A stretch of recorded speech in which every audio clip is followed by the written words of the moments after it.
What's up, everyone? Sag here. And today I actually want to bring you a deck highlight of a recent Commander deck that I put together. So I'm actually a huge fan of Magic the Gathering. I've played for over a decade. I'm a very, very big fan of Commander, though. I used to play Standard back in the day, but Commander's more my speed. And today we're going over the Mindskinner. So this is my Commander. I'm also a huge fan of Mill, which why the Mindskinner was like fresh on my mind, like a good commander that we can actually mill cards with. So he reads, he can't be blocked. If a source you control would deal damage to an opponent, prevent that damage, and each opponent mills that many cards. Milling is essentially an opponent putting the top cards of their library into their graveyard. There is like self mill and stuff, which is probably a bit better, but mill in general is usually very weak, and in Commander it's even weaker with 100 card decks and usually 4 or 5 people that you're playing against. And that's like essentially 300 life that you have to get rid of instead of the 40 base for each person. So usually mill isn't that good, but the Mindskinner hits each opponent, and we have a lot of ways to do a lot more damage, quote unquote, and a lot of good ways to get there. So first we've got our Planeswalker, Jace the Perfected Mind. He's not like crazy good for the deck or anything. It's really just about that minus X if I need that last little bit of mill, or it's mostly going to be his -2 where I draw 1 or 3 cards. We're running 17 creatures. We've got double crab, Hedron crab, and ruin crab. Just landfall, mill, really good. Ethereum sculptor, I run a lot of artifacts because of course we're running Voltron. And basically that's just, we're going to try to pump up our commander as big as possible so we can deal a ton of damage, aka mill. So we've got Ethereum sculptor, Silver Mire, just try to get more mana. Reality Chip lets me look at the top card of my library, and with another card I have, I believe it's Sensei's Divining Top, I can go pseudo infinite with that if I have Ethereum Sculptor. Just keep playing, just draw basically my whole deck if I want to. Thieving Skydiver, trying to take equipment or artifacts really off of other people, or I could like apply Colossus Hammer, right? Because the equip cost is so much. More mana. Bruvok is probably like a staple in every single mill deck. If an opponent would mill 1 or more cards, they mill twice that many. So we have some crazy combos in here that can, mill 60, 80 cards from each opponent, right, in one turn. It's pretty impressive. And of course, there's ones where you can do the entire deck. More artifact stuff. Then we have most of the mages, right, just to be able to tutor out the artifacts that we need or specific equipment that we need. We've got like another version of our commander as the Undead Alchemist. So if we can buff him up, use him as like our Voltron carry, that we can actually, we don't technically need our guy. We can do him instead. But again, it would only be zombie creatures. Hullbreaker Horror kind of goes infinite with a ham sandwich. So of course with Ethereum Sculptor, we can do stuff with like Soul Ring and a 1 cost artifact and just keep bouncing and gaining mana. Got a Mind Breaker here as well. Acts like a Traumatize. Since I don't run Traumatize, I think this guy's a little bit better because of his Unearth ability. And Traumatize, right, it's 5 mana to only hit 1 player. In Commander, you're hitting so many people, like you have to be able to hit more than one. Even though this guy doesn't, just because I can play him and unearth him, it seems a little bit better. For instance, of course, we have to have removal and counterspell, so we got Pongify, Rapid Hybridization, Arcane Denial. We run a bunch of it. There's stuff like Slip Out the Back, which I thought was pretty cool. Since we are Voltron, we have a lot of equipment. When you phase out, you keep all of your equipment, but you can protect your your carry, so like your commander. It's really, really good in a pinch. Stolen Uniform is kind of cool because you can take their auras, or same thing I was talking about with like Colossus Hammer, you can apply Colossus Hammer for free, or any of the other good artifacts we have. More card draw, counter spells. The MDFC lands are really good. This one's like not amazing or anything, but being able to play it as a land or as this potential, like it's like, oh, counter target spell unless its controller pays 1. Normally people have a lot of mana and commander, but sometimes you fucking get them. Sometimes you get them with it. And if not, it's a land. Like, so it's pretty solid. Of course, we're running mana drain. We're trying to keep the budget under 500, right? Trying to stay in bracket 2 or 3, but mana drain is just too good not to have in the deck. Negate, we've got Archmage Charm, yeah, draw cards. Basically, it's just all draw cards, counterspell, destroy creature. Artifacts, we have mostly equipment and a few mana rocks, and then a few ways to mill. So Colossus Hammer, I fucking love, dude. This was like one of the reasons I wanted to make the deck, besides wanting to find a way to mill. Colossus Hammer is so funny. It's like such a cool thematic card. Equipped creature gets +10/+10 and loses flying. Okay, I love it, right? It's so big that he cannot fly anymore. Equip costs for 8. So that's a pretty penny, but of course I have a couple ways to cheat it out. We've got stuff like Commander's Plate, 3/3 protection from each color that's not in your Commander's color identity. Super good, so basically protection from everything except blue. Equipped to Commander is cheaper, it's got to be in the deck, right? Graveyard Hate, Grindstone, gotta have a Grindstone, more Graveyard Hate, Sensei's Divining Top, card draw goes infinite with a couple of pieces. Soul Ring, basically a staple in every single commander deck ever made. Arcane Signet, gotta have that. Lightning Greaves is a godsend for the deck as well. Being able to like play this on turn 2, right, and then being able to play your commander on 3, instantly attacking, instantly milling for 10 apiece is really good. However, it does make the whole table look at you and rethink their next opponent.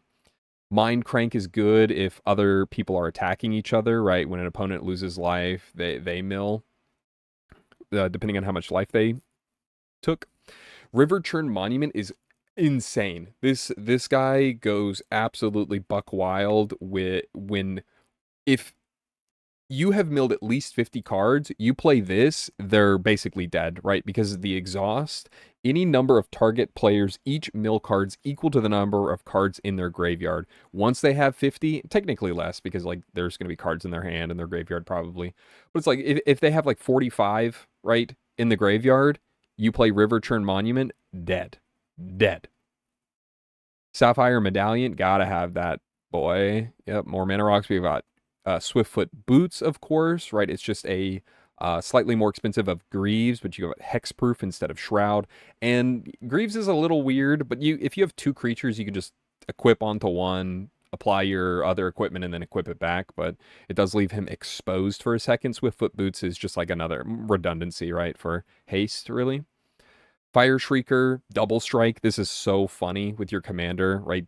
So the commander's a 10/1. Sorry, I don't know if I explained that very well. It's a 10/1, which is pretty big for a 3 mana creature. Of course, he doesn't actually do damage, but if you give him Double Strike, that's 20. And what that means is that's 20 cards they have to mill. Yeah, now we're cooking, right? And then if Colossus Hammer's attached, that's 20, then it's 40. They're milling for 40. And we're talking about like really garbage ways to mill cards, or not garbage. We're talking about interesting ways to mill cards. Mithril Coat, give Indestructible, right? You can play it and attach it for free, basically, if you have your commander. Trepanation Blade, really good for like a quick mill plus attack. So it's like a 2-for-1, right? Brass Knuckles is cool, another way to get Double Strike. Hammer, I can apply equipments for the Freesby, which is really good. Also give Indestructible. Helm of the Host creates copies of my commander, which is just crazy, because then I have a bunch of commanders swinging. Can't be blocked. You just mill. You're milling for 1,000,000. Water Crystals are really cool. This card like was just made, if I'm not mistaken. Right, blue spells cost 1 less to cast. If an opponent would mill 1 or more cards, they mill that many cards plus 4. Hello? That's what's up. And then each opponent mills cards equal to the number of cards in your hand, which you could have a lot of cards. It's kind of expensive, but really you want it for the first 2 abilities. And then I picked up this little bad boy, Excalibur's Sword of Eden, a 12 mana cost artifact. However, cost X less to cast, where X is the total mana value of the historic permanent you control. So since we have enough I think we have enough artifacts, right? 22 plus it works with legendaries. I don't think I have any sagas, but so it's not going to be 12 mana usually when we play it. Equipped creature gets plus 10 plus 0 and has vigilance, and to equip to a legendary creature only, and that's fine because it's going to go straight on my commander, and that's just like another Colossus hammer basically. It's so funny. Couple sorceries I got, maddening cacophony, probably one of the biggest things the deck needs. Each opponent mills 8 cards. If this spell was kicked instead, each opponent mills half of their library rounded up. That is a pretty damn good spell. So you can kick this and right each opponent that's half, and then you've already seen a couple of the other ones that mill for, twice as much. That's their whole library. Or same with Riverturn Monument. So this is like one of the huge staples. I have it in Over Traumatize, of course. Fabricate, look for artifacts, more ways to mill, more ways to protect myself, return permanents of color of my choosing to their owner's hand. I can choose everything but blue. Perfect. And then Seagate Restoration, basically another MDFC land. So I thought it was a good enough ability, especially have no max hand size for the rest of the game if I cast it. For enchantments, we've got Mystic Remora. I try to stay away from Rhystic Study. I try to stay away from Game Changers in general, just because they're really expensive. But Mystic Remora was a pretty good card, right? Just for more card draw. As foretold, good ways to cheat out spells. Propaganda, great way to protect myself. And then we've got all the tutelages or corrosion. Basically, whenever you draw a card, each opponent puts the top 2 cards of their library into their graveyard. I should just say mill. But I come from a time where the mill wasn't like a keyword. And then we actually are running some pretty diverse lands despite being mono blue, because we have stuff like Academy Ruins, put target artifact from your graveyard on the top of your library. That's a fucking great card for people if they're destroying your artifacts. This guy, the next spell you cast this turn, has Improvise. That's a pretty solid one. I've just got like a lot of stuff in here, like utility lands, and then we run 15 islands. Storm Giants is really good. Like if you want to read over any of these, right? Command Beacon's good, just in case I need to put my commander out.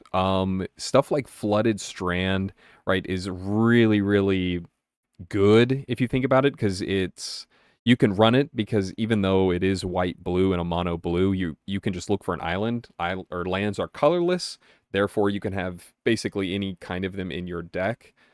So we can use this to thin the deck, which is really, really good. However, these lands are incredibly expensive, so can't run too many of them to try to keep under $500. Got some Zendikar or full art lands. Any other special one? Myriad Landscape, get more lands. This guy's kind of cool. Return artifact, creature, or enchantment to the owner's hand, so you can like use it as a spell.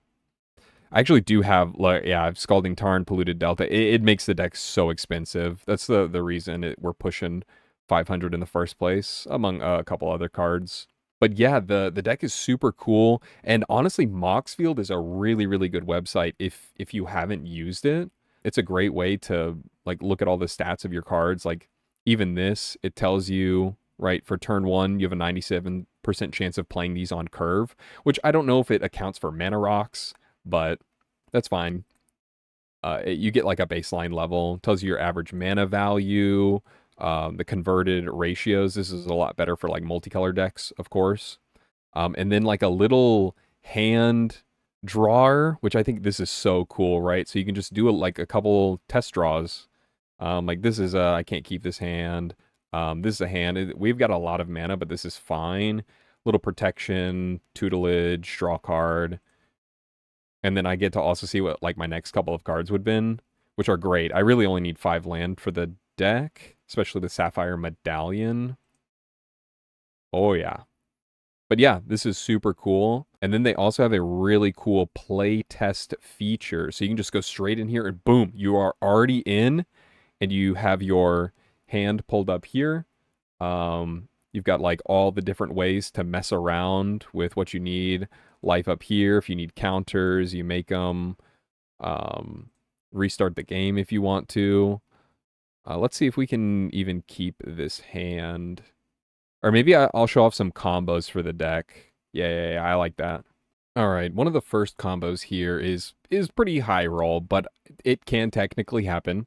So turn 1, draw, play land, play Soul Ring. We know all about this. Tap 2, play a Silver Mire. And then we have next turn.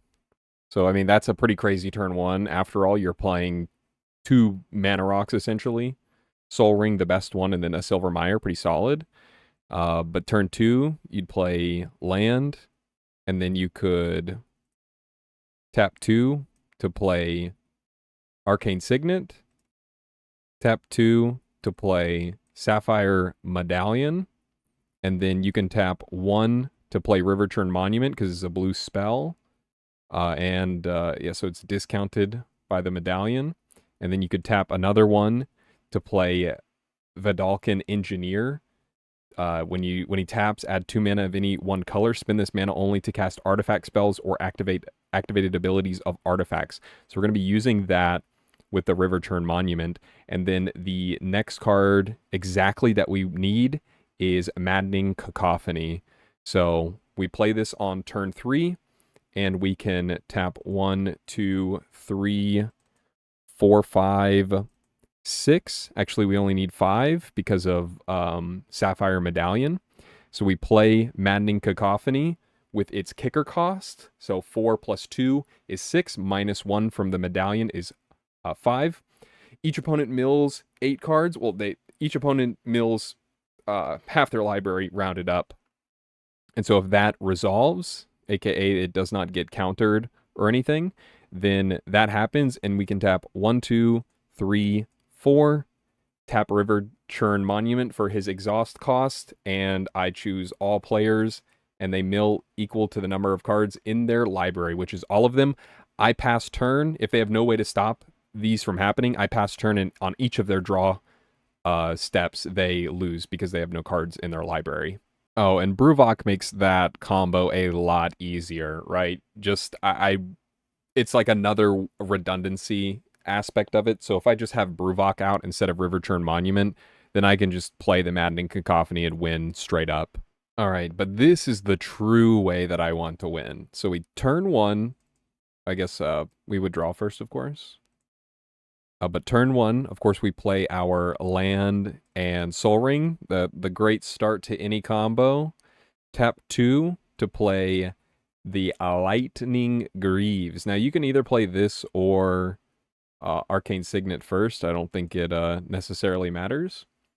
But anyways, after that, you turn 2, play your land, tap 2 for your Arcane Signet, and then you're going to use the Signet, right, plus your other 2 islands to play your commander. So on turn 2, you can equip here, gets haste and shroud, and that means we can attack immediately. So on turn 2, we're swinging for 10. That is 10 from each opponent, milling 10. So that's milling 30 cards essentially. Next turn, right, this is the way that I wanted to go. I don't want them to be able to remove my commander either. I want him to stay out on the field. I can play 3, and this is pretty gnarly. So I can tap 2, 3 to play Bruvok, which of course is like huge, is going to be massive in the deck. And then we can use all of this is building up towards our Excalibur. So we have 1, 2, 3, 4, right? I'm counting up the converted mana cost in all of our historics. So 4, this is 5, 6, 7, 8, 9, 10, 11. That means our Excalibur costs 11 less. So we can tap 1 for this, and it needs exactly 2 mana for the equipped costs. So we can tap 1, 2, equip this to our commander. Or first I would have to equip the Lightning Greaves to Bruvok, of course, and then equip this to my commander, and then equip it back to my commander. Technically, I guess my commander doesn't need Lightning Greaves, but I have to get around the Shroud ability.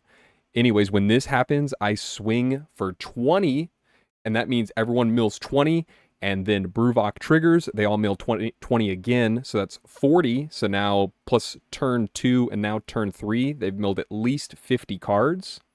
And then next turn, they are just dead because I tap 4 to play Hammer of Nazan. Whenever it enters, I can attach it to any target creature I control. Gets +2/+0 and indestructible. Of course, I would move Lightning Greaves onto Bruvok first.